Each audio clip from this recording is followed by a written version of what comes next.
Alright, what is going on, my dudes? Oh, I'm so excited to share this video with you guys. I finally pulled a champ that I have been hunting for such a long time, man. So I posted this teaser on my YouTube community page at about 5:30 in the morning last night. I don't know when exactly I'm uploading this video, but I'm recording this the afternoon after I pulled this certain champion. So I posted this, and there were some fun guesses.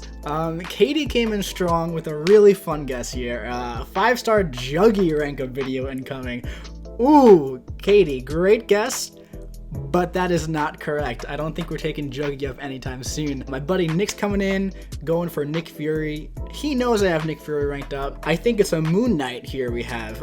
It's not Moon Knight, but great guess. I actually don't have Moon Knight. Jesus or Jesus is yes, yes, yes. Silver Surfer, I have Silver Surfer up at rank 5, 6200 already. 5-star Groot, he's staying at rank 1. Squirrel Girl, Matthew Garrett, very great guess. Very great guess. It's not Squirrel Girl, but great guess. Warlock, he's been ranked 5 since the day it came out. Falcon, another great guess, but he's staying at rank 1. Jane Foster, very good guess. However, she's already rank 4, so it can't be her. It's Surfer, I think. It's not Surfer. Doom, maybe. Definitely not Doom. Aegon, not Aegon. It has to be Mojo. Sohan Tula coming in with a fantastic guess.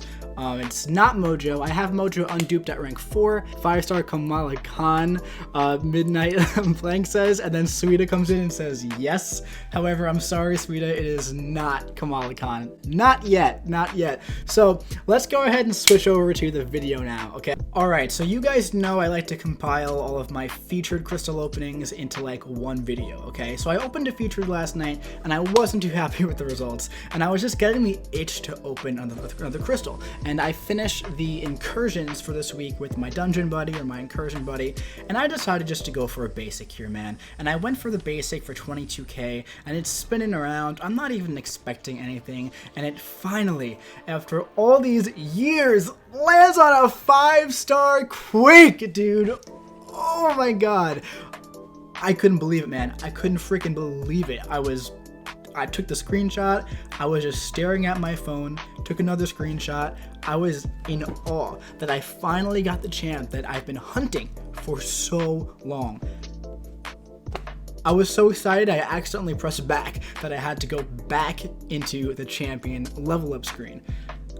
Immediately, didn't even have to put any thought into it, man. I had that gem, it was waiting for her. I considered using it on She-Hulk. I considered using it on Wasp and bringing Wasp up to rank 5. But in the back of my mind, I always wanted to wait just in case I possibly pulled Quake, man. Now, the only other 5-star champ that I'm like actively have been hunting at this point is Hyperion. And I definitely don't need Hyperion for any means at all. I just really want him. I've always wanted a 5-star Hyperion. I've never pulled him even as a 4-star. I don't think I grinded for him twice in the 4-star basic arena like 2 years ago, and I have never pulled him since, man. So I've never pulled a Hyperion as a 4-star or a 5-star, and there's no 6-star Hyperion, so I've never pulled that one either. So I'm still hunting him. The only other champions as 5-stars that I kind of want / need a little bit is Captain Marvel movie and Mysterio, okay? I want Mysterio to go along with Emma Frost, and just because he's a pretty cool champion in general.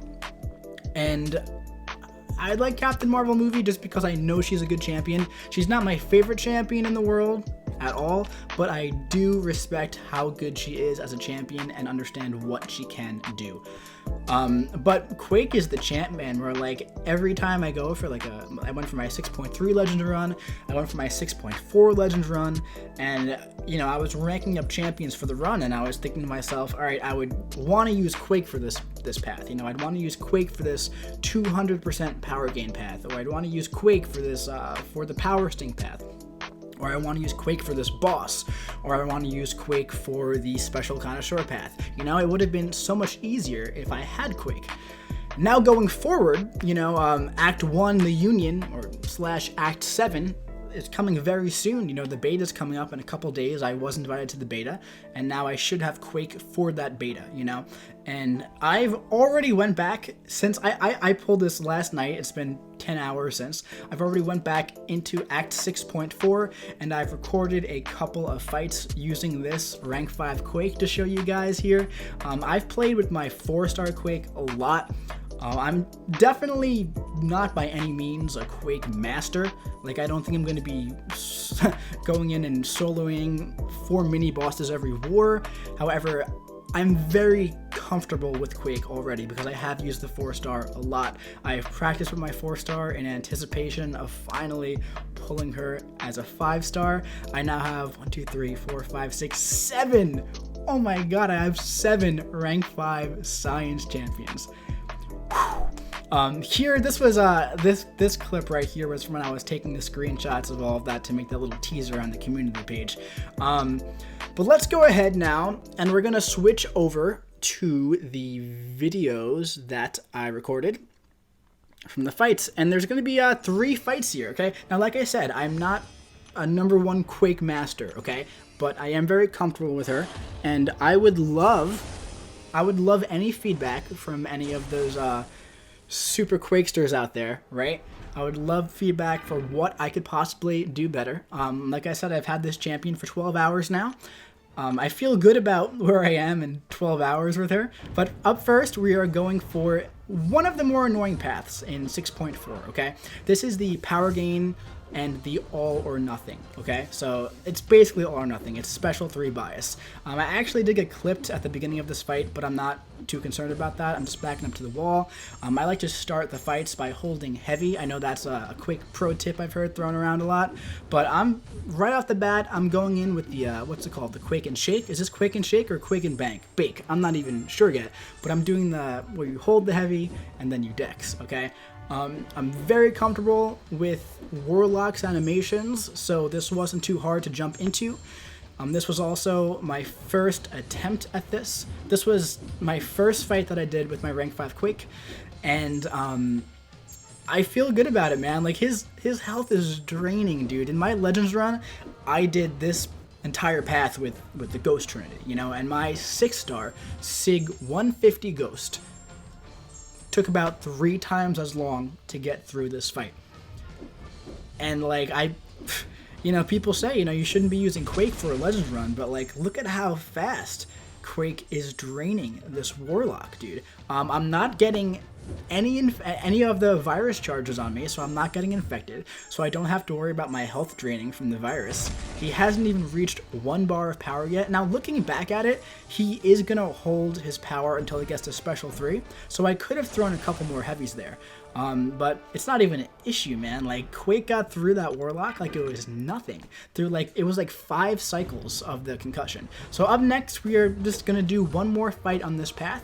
We are going for the Nightcrawler here, just because Nightcrawler is always annoying. And this fight went a little bit smoother. I didn't get clipped in the beginning. Start off holding heavy, dash back, hold heavy again, wait for him to charge in, just dash back. You know, obviously you want to get to the wall as quickly as you can. If you're a super Quake master, you know, you might be watching this thinking like, what the hell is this guy doing?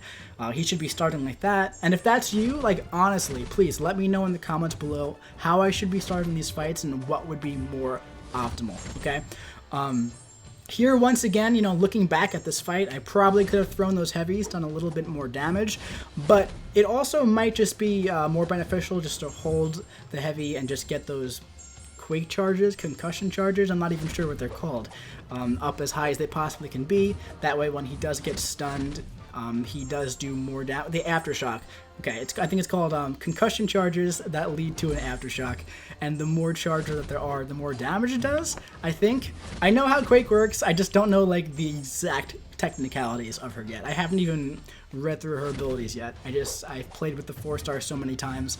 You know, I do a lot of arena, and every time I use Quake in the arena, I make sure I play her like this. So I've used Quake with the stun immune style against so many different champions in arena that I'm already very comfortable using her. And that's one advantage to Arena. You know, you play with these champions all the time in Arena, and you get more comfortable using them in real content. So there's one more fight I want to show you guys with this Quake, and that is going to be one of the more annoying paths in 6.4. And Quake just gets through it and bypasses the node like it's nothing. And that's going to be the special Connoisseur path. Okay, now this is the path where you need a prowess, active or passive, to do any damage to the opponent, only on your special attacks. But apparently, passive damage gets around it. So Quake's concussion and aftershock, well, that gets around it. So here I started off by holding heavy, and I parried a couple times in the beginning. Yeah, I mean, I don't have anything against doing the heavy and parry, but if I feel comfortable with the champ's animations, I'm gonna do it non-parry style. I feel like in War, if they're not stun immune, I don't really see a reason not to do the parry style, unless it's like Siphon and it's against like Dr. Doom or something like that, where they're gonna have heavy lock penetration. But yeah, here I've been rambling in this fight for about 20 seconds, and she's already down to 40% health. Now, this is a path that's giving people a lot of trouble. There is a really nasty Man-Thing mini-boss at the end of this path that I personally used Omega Red for. I used Omega Red and Human Torch for this entire path in my Legends run, and it went really, really well. But look, you know, if I had Quake for this path, I 100% would have used Quake. I felt really great about this fight, man. There's nothing I would have changed about it. I lost some health due to just the natural suicide damage, just from the health draining a little bit.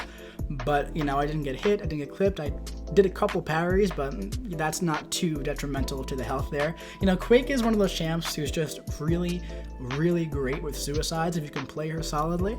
You know, Quake's also a champ that can clear entire lanes by herself. So, and she's really speedy, man. You know, like, honestly, I've never really used a rank 5 Quake with full suicides before, and she was just smashing through those fights, man. Like, really fast. Like, I would feel more than comfortable using her in like an Act 6 Legends run. So yeah, guys, that is my 29th rank 5 champion. I actually have a 28th rank 5 champion that I was gonna upload. That I actually ranked the 28th champion up about an hour before I pulled Quake, because I had some expiring resources, but it's alright, I don't regret either rank up. I have some fun videos coming with that 28th champion, and I probably have some more videos coming with Quake as well. Alright, my dudes, if you enjoyed that video as much as I enjoyed making it and pulling this champion, finally, please do me a favor and leave a like, comment your favorite thing about Quake, and comment how I can be playing Quake better, seriously. And subscribe if you want to see some more content coming to you really soon. I'll be seeing you.